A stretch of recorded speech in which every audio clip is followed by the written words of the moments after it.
19 mukubise umwase mu mutwe nyuma y'ubushyamirane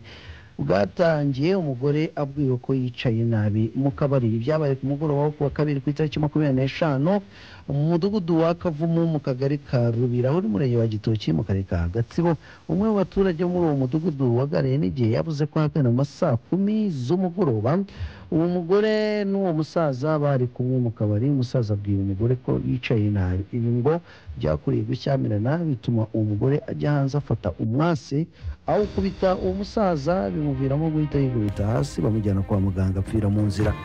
Yewe ngaho nguko ndetse ubwo busa bw'uwo munyagwa yarebye se ubwo bwamuteye umwaka kugira ngo yishwe n'umwase gusa se ntuza biriya bintu bitera umwaka koko hariya iwabo w'abantu ntabwo abantu bose ariko si byose siko bitera umwaka siko byose bitera umwaka ariko hari abafite ibitera imyaka hari n'abantu urumva akaba akunda abagore agenda aryamana nabo akazagera kuri umwe w'umuteramwaka akaba ararundutse aha rero umusaza arigendeye ukabari mana yanjye umurenge arya umunyamabanga nshingwabikorwa ko wahuye n'ikibazo yitwa nde Manyuzwe Pierre Caraveri yewe wahuye n'urwo gusenya iwawe n'umugore n'umusaza ngo bahuriye mu kabari wowe n'uni gitifate noneho baza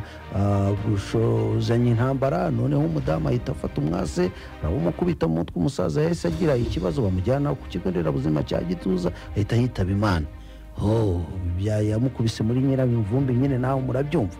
Yewe unasuba umugore urumva atari nyiramahano neza ugeze kwicara nabi bakubwira batwicaye nabi intambara ikarota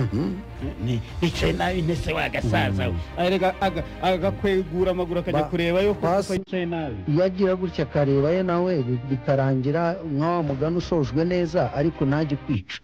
ugiye kumara imyaka yose wasanga bagufashe n'inzoga zikikuriho mutwe zijye kugushiraho usange byarangiye ngo umusinzi yigeze gukubita agasembuye arangizije akora amabara ngo